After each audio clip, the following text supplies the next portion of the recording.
चलिए, मैं आपका अपना टीचर गुलशेर गौड़। मैं आज आपके लिए वैदिक काल, प्राचीन भारतीय इतिहास में जो हमारा टॉपिक है वो है वैदिक काल। और वैदिक काल को हम दो पार्ट में डिवाइड करके पढ़ेंगे। एक में आपको पार्ट 1 में आज क्लास है हमारी पार्ट 1 की, और एक पार्ट 2 की क्लास है। वैदिक काल को हमने दो भागों में डिवाइड किया है, ऋग्वैदिक काल और उत्तर वैदिक काल। ठीक है, ऋग्वैदिक काल का जो समय है वो है 1500 ईसा पूर्व से 1000 ईसा पूर्व। इसके बीच में क्या घटना रही, क्या रहा, सब चीजें। और फिर उत्तर वैदिक काल का 1000 ईसा पूर्व से 600 ईसा पूर्व तक, ये इसका समय माना जाता है। और आर्य द्वारा जो सभ्यता थी, आर्य द्वारा जो भारत में आए थे आर्य लोग, मध्य एशिया से आए थे आर्य लोग भारत में, तो इनके द्वारा ही जो निर्मित सभ्यता थी उसी को ही वैदिक सभ्यता कहा गया है। समझ गए आप लोग? जो भारत में मध्य एशिया से लोग आए थे वो थे आर्य, और आर्य द्वारा ही जो निर्मित सभ्यता थी वही आपका वैदिक सभ्यता कहलाएगी। ठीक है, और आर्य लोग भारत में जो सर्वप्रथम आए थे वो पंजाब क्षेत्र में एंट्री करी थी। उन्होंने पंजाब क्षेत्र से आए थे वो भारत में पहली बार। ठीक है, तो एक बहुत बड़े विद्वान हुए प्रोफेसर मैक्स मुलर, उन्होंने आर्यों का जो निवास स्थान है वो मध्य एशिया ही माना है, वो मध्य एशिया माना है आर्यों का निवास स्थान। ठीक है, और आर्य जो सभ्यता थी वो एक ग्रामीण सभ्यता थी, पशु चारक सभ्यता थी, और आपकी कृषि पे डिपेंड सभ्यता थी। अब आप देख सकते हो कि गांव में जो सभ्यता है उनके लोगों का रहन सहन, खान पीन, उनका व्यवसाय, उनकी आर्थिक व्यवस्था का आधार क्या हो सकता है, तो वही इस सभ्यता का आधार था। इनकी जो आमदना थी वो थी पशुओं से और कृषि से, पेड़ पौधों से, कटान से, लकड़ी से, यही इनकी आमदना का स्रोत था। और ये जो सभ्यता थी ये पूर्ण रूप से ग्रामीण सभ्यता थी, और इनकी जो भाषा थी वो थी आपकी संस्कृत भाषा। थोड़ा सा इसके पीछे मैं आपको बतला दूं, अगर सिंधु घाटी सभ्यता देखें वो एक बहुत ही डेवलप सभ्यता थी अपने आप में, और आधुनिक, आज की आधुनिक जो सभ्यता है उसकी तुलना उन सभ्यताओं से की जाती है। और वो एक शहरी सभ्यता थी, नगरीय सभ्यता थी, उसकी तुलना में ये उसकी अपोजिट सभ्यता थी, ये थी आपकी ग्रामीण सभ्यता। ये क्वेश्चन आता है एग्जाम में, ध्यान रखना आप लोग। ठीक है, इसके बाद हमारा जो इसमें नेक्स्ट पॉइंट बनता है वो था, इसमें जो वैदिक सभ्यता थी इसका जो प्रशासनिक इकाई थी, जैसे आज क्या है, सबसे जो छोटी इकाई है वो ग्राम है। ठीक है, ग्राम, ब्लॉक, जिला, राज्य, देश, तो इस तरह एक डिवाइडेशन है। ये ऊपर से नीचे की ओर ले ले, पहले देश है, केंद्र है, फिर राज्य है, फिर जिला है, फिर ब्लॉक है, फिर ग्राम है। तो इसी तरीके से इसका भी एक प्रशासनिक इकाई का विभाजन था। जैसे इसमें आप देखोगे कुल, ग्राम, विश्व, जन, राष्ट्र, ये इसका एक प्रशासनिक इकाई का विभाजन था। और जो आपका ग्राम था, ग्राम के प्रधान को ग्रामणी कहा जाता था, जो गांव के प्रधान थे। जैसे आज गांव में जो मुखिया होता है, गांव का सरपंच होता है, उसे ग्राम प्रधान कहा जाता है। ठीक है, तो उसे ग्रामणी कहा जाता था। और जो आपका विश्व था जो उसके जो प्रधान होते थे, जो उसके मुखिया होते थे, उसे विश्वपति कहा जाता था। ठीक है, और जो आपका जन था, जो जन के शासक थे, जन मतलब कबीले, जन, उसे राजन कहा जाता था। ठीक है, इसके बाद इसमें क्या था कि इसकी दिशाएं निर्धारित करी गई थी वैदिक काल की। 5 दिशाएं थी, उत्तर, दक्षिण, पूर्व, पश्चिम, मध्य। तो उत्तर दिशा में अलग अलग जो सम्राट थे, जो राजा थे, अलग अलग दिशाओं में अलग अलग नाम से उन्हें जाना जाता था। जैसे आप देख रहे होंगे, उत्तर के में विराट कहते थे, दक्षिण में भोज कहते थे, पूर्व में सम्राट कहते थे, मध्य में राजा कहते थे और पश्चिम में सौराष्ट्र कहते थे। बाकी इसमें क्या था, यहां आके वैदिक काल में मैं आपको सबसे इंपॉर्टेंट जो चीज थी, यहां पर लोहे की खोज हो चुकी थी और यहां पर लोहे के द्वारा निर्मित औजार बहुत ज्यादा पाए गए थे और लोहे ने इसे और सभ्यताओं से एक अलग बना दिया था और उसमें आधुनिकता के अंश पाए जाने लगे थे। ठीक है, तो आइए देखते हैं इसमें क्या है।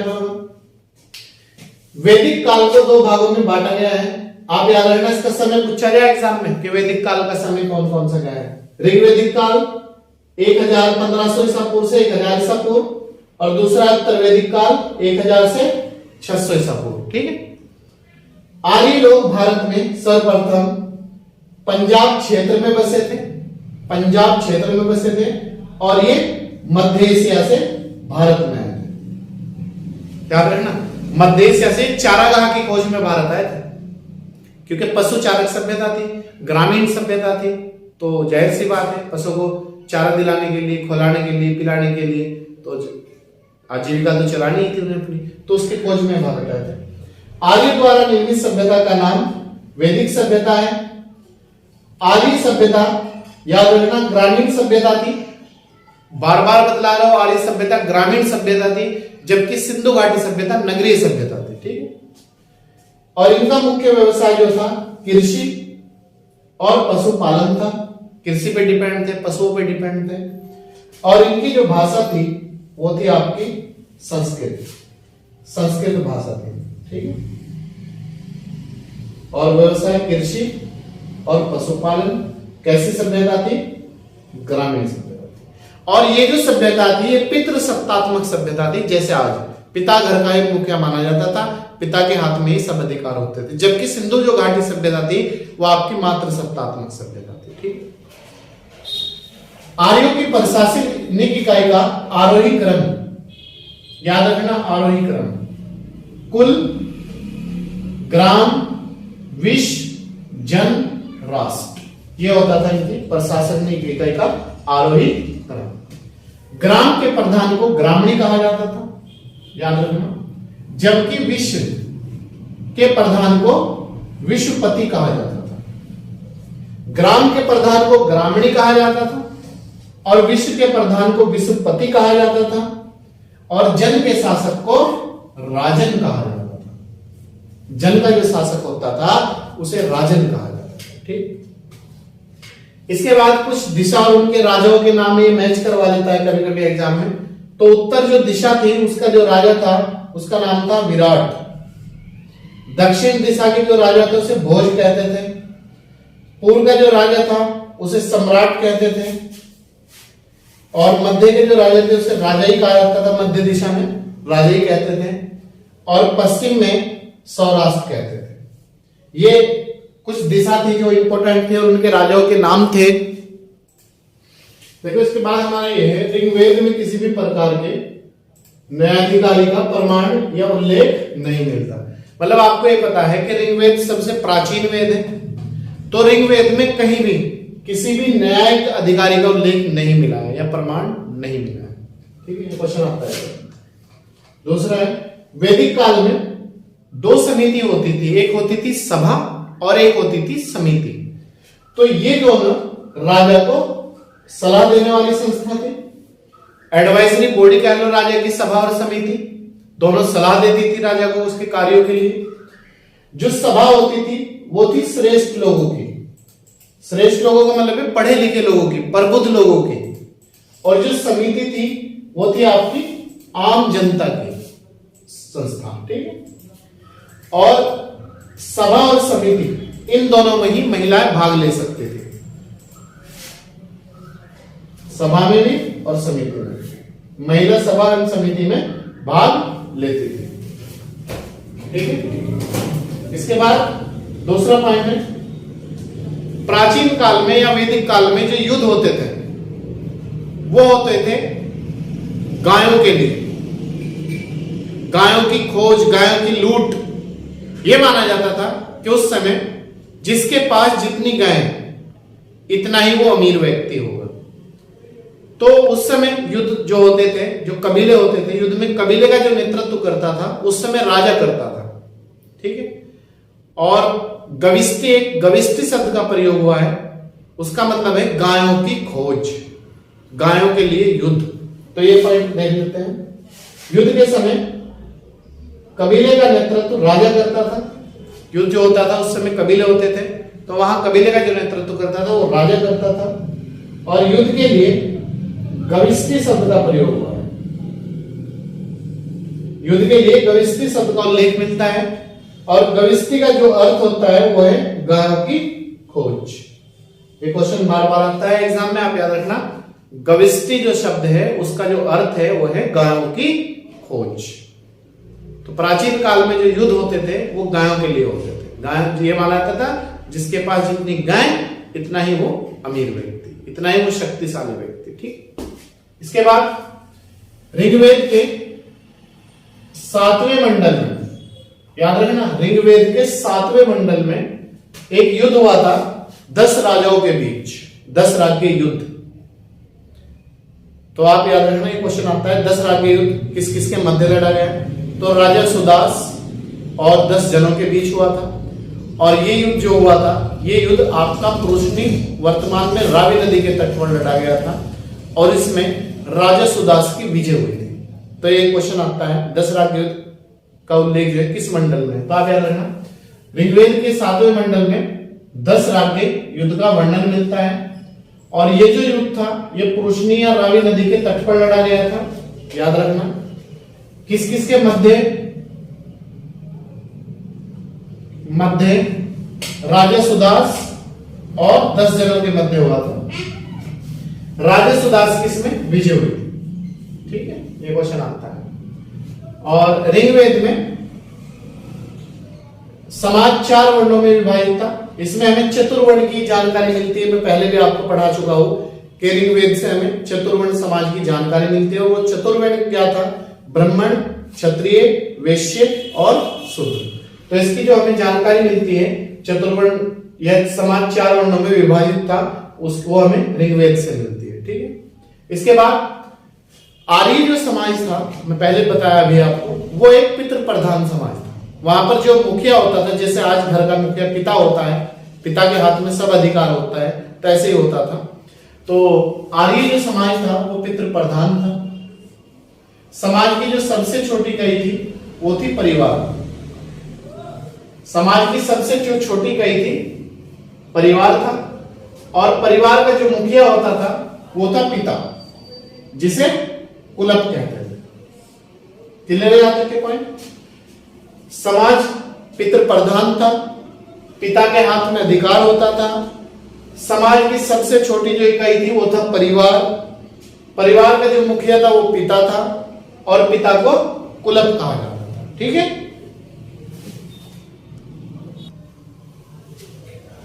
इसके बाद इसमें हमारा ये, उस समय जो स्त्रियां होती थी वो अपने पति के साथ, मतलब स्त्रियों की कंडीशन वैदिक काल में अच्छी मानी जाती है, तो वो अपने पति के साथ यज्ञ कार्य जो होते थे, जो मंदिरों में पुजारी होते हैं उनके द्वारा यज्ञ कार्य किए जाते हैं, हवन वगैरह, तो उसमें अपने पति के साथ भाग लेते थे। तो इससे पता चलता है कि इस समय स्त्रियों की जो दशा और दिशा और वो रही होगी वो बहुत ही बेहतर प्रकार से रही होगी, अच्छी रही होगी, ठीक। बाल विवाह नहीं था, कम आयु में कभी भी शादी नहीं होती थी, तो ये कितनी अच्छी बात थी उस समय। और पर्दा प्रथा का प्रचलन नहीं था, तो इसका मतलब एक पढ़ा लिखा वर्ग भी था वहां। स्त्रियां शिक्षा ग्रहण करती थी। वैदिक काल में जो स्त्रियां शिक्षा ग्रहण करती थी उन्हें विदुषी कहा जाता था। जो पढ़ी लिखी महिला होती है, ज्यादा पढ़ी लिखी, उसे विदुषी कहा जाता है, ठीक है। और पुरुष को विद्वान कहा जाता है। तो ऋग्वेद में इस तरह की स्त्रियों का उल्लेख मिलता है ऋग्वेद में, जैसे लोपा, ये विदुषी थी, बहुत पढ़ी लिखी महिला थी। मुद्रा, घोषा, विश्वारा, सिक्ता, अपाला आदि, ये पढ़ी लिखी महिला थी। तो वैदिक काल में स्त्रियों की शिक्षा भी अच्छी रही होगी, इससे पता चलता है। तो इन सब पढ़ी लिखी महिलाओं को विदुषी कहा जाता था। याद रखना, वैदिक काल में जो पढ़ी लिखी महिला थी उसे क्या कहते थे? विदुषी। और वे कुछ महिला थी जिनका नाम मिलता है सिक्ता, पाला, विश्वारा, घोषा, मुद्रा, लोपा, ये पढ़ी लिखी महिला। ठीक है। इसके बाद जो महिला जीवन भर अविवाहित रहती थी, कुछ महिला ऐसी भी थी जो जीवन भर अविवाहित रहती थी, तो उन्हें वैदिक काल में अमाजु कहा जाता था। अमाजु। तो आप याद रखना, वैदिक काल में जो महिला पढ़ी वो होती थी, अविवाहित रहती थी, उन्हें क्या कहते थे? अमाजु। ठीक है। आर्य लोगों का मुख्य पेय पदार्थ जो था वो था सोमरस। और ये जो सोमरस था ये इस तरह था, इनका ये वनस्पति से तैयार होता था। सोमरस जो था वनस्पति से तैयार होता था। और वैदिक काल में ही गाय के लिए अधन्य शब्द का प्रयोग हुआ है। इस अधन्य शब्द का अर्थ पूछता है, गविष्टि और अधन्य दोनों गाय के लिए प्रयोग हुआ है। ठीक। गविष्टि जो है गायों की खोज है और अधन्य का मतलब है ना मारने योग्य पशु। ठीक है, यहां तक। नेक्स्ट है, आर्यों का जो प्रिय पशु था वो था आपका घोड़ा। इनका जो प्रिय पशु था वो था घोड़ा। और इनके जो प्रिय देवता थे वो थे आपके इंद्र। ये कई बार एग्जाम में पूछा जा चुका है कि इंद्र किसका प्रिय देवता थे? तो आर्यों के। और इनका प्रिय जो पशु था वो था घोड़ा। ठीक है।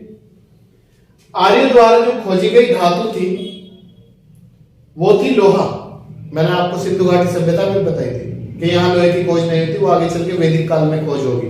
तो इनके द्वारा पहली जो धातु थी वो थी लोहा। और लोहे को श्याम ऐस कहते थे, श्याम ऐस कहा जाता था। और इससे जो बनी वस्तु होती थी लोहे से, जिस तरह आपका कुल्हाड़ी, तलवार, तो उन्हें लोहित ऐस कहा जाता था। एक बार फिर सुन लो, याद रखना कि जो लोहे की खोज हुई थी वो आपका उत्तर वैदिक काल में हुई थी। और सबसे प्राचीन जो धातु थी वो थी तांबा, वो सिंधु घाटी सभ्यता में थी। ठीक।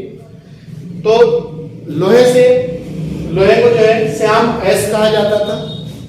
और इससे जो औजार बनते थे, जो औजार थे, उन्हें लोहित ऐस कहा जाता था। ठीक है। और ये जो लोहा था इसकी जो खोज हुई थी 8वीं शताब्दी ईसा पूर्व में हुई थी। आप इतना याद रखना। ठीक है। खोज 8वीं शताब्दी ईसा पूर्व में। ठीक है। तो लोहे की जो खोज हुई थी वो 8वीं शताब्दी ईसा पूर्व में हुई थी। तो ये हमारा कुछ इंपॉर्टेंट जो आज की क्लास थी वैदिक काल से, वो बहुत ही महत्वपूर्ण है, क्योंकि यहां से बार बार हर एग्जाम में क्वेश्चन बनते हैं। तो आप इसे बहुत अच्छी तरीके से पढ़ें।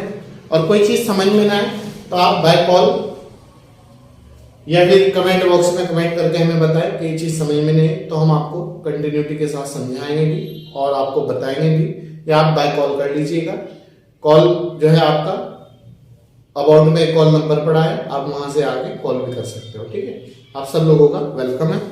कोई भी समस्या हो आप बिना किसी टेंशन के हमें पूछिएगा। ठीक है। और ऑनलाइन और ऑफलाइन दोनों हमारे यहाँ क्लासें उपलब्ध है। आप चाहो तो ऑफलाइन भी हमारे यहाँ क्लासें उपलब्ध करा सकते ले सकते हो। और कोई भी आपको समस्या है तो आप अपनी समस्या का समाधान बिना किसी टेंशन के करिए। ठीक। हम आपके लिए 24 घंटे तत्पर हैं। ठीक। चलिए मिलते हैं आपसे नेक्स्ट क्लास में। तब तक आप अच्छे तरीके से अपनी तैयारी करें। और अगर आप हमारे चैनल पे नए हैं तो सब्सक्राइब कर लीजिएगा ताकि आपको 3 क्लास प्रतिदिन मिल सके।